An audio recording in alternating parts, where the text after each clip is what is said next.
Andy, thanks very much. Very comprehensive understanding there of the roles and also the weapon systems and the upgrades that are coming on. Absolutely fantastic. But when do you probably mentioned that the start date, what we call the in-service date, still a couple of years away? The first aircraft deploys in January down to the South Atlantic. It's been to sea already on RFA Argus and recently on HMS Richmond on exercise. But the first long deployment of 9 months will be down south in January. Right, well that's extremely good timing. Yeah, let's hope the Army Air will catch up soon, because I know it's not quite so late yet, and I'm a bit more fast about that. There we are. Things will develop. Well, look, Andy, thanks very much. I'm going to hand straight back to Ben now, because this is the next phase.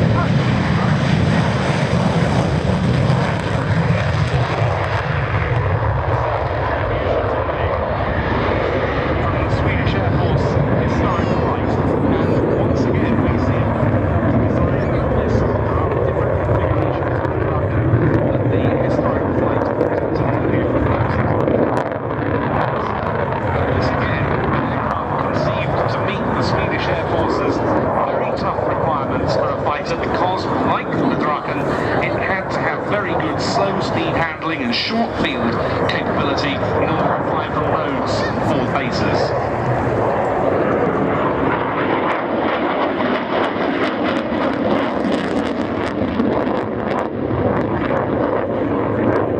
The aircraft first flew the Saab Model 37 on the 8th of February 1967, and some of the features it incorporated really were hugely advanced for a jet fighter of the time. It has dynamic thrust reversal on the Volvo RM8 turbofan engine in order to carry out short field landings, and it's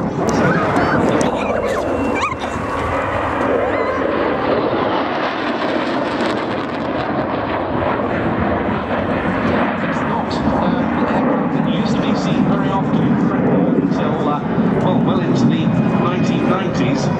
The squadron exchange was carried out between number 41 Squadron Royal Air Force on the Jaguar at Coltishall and F6 wing of the Swedish Air Force at Karlsborg on the attack Viggen in around 1983, and that excellent aviation artist Mike Rondo, who was then a Jaguar pilot, remembered flying the Viggen when they went out to Sweden as one of the outstanding moments of his career. And he remembered his squadron boss on 41 at the time, Hilton Moses, returning from his two-seat Viggen trip, quote, looking like he'd just been put through some kind of crazy combination between a fairground ride and a washing machine.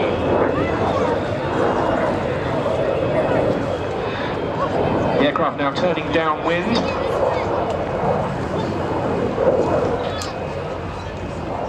With a final roll on the downwind leg as the wheels go down.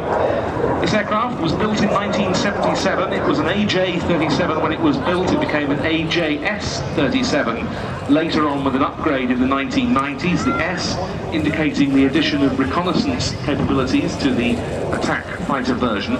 It was stored by the Swedish Air Force Historic Flight for 15 years before it flew again, and that was on the 27th of March 2012. The natural metal finish depicts the Swedish Air Force's earliest AJ-37. Now for a demonstration of the aircraft's short landing. I mentioned Mike Rondo's experiences of taking the controls of this aeroplane. Well, he said of flying on dispersed operations with Viggens from forward strips.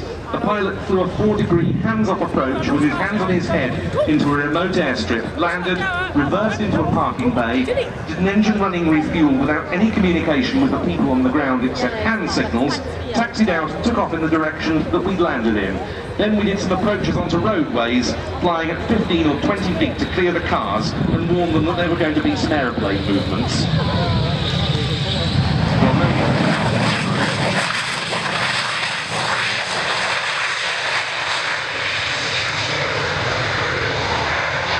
And a demonstration of a short landing that few current service fighters could match from Major Stellan Andersson, a splendid demonstration of the Swedish Air Force historic flight, Saab AJS-37 Viggen. And there he is, backing up. A demonstration of the reverse thrust capability on the Volvo RM8. and that isn't something we've seen from another jet on today's programme.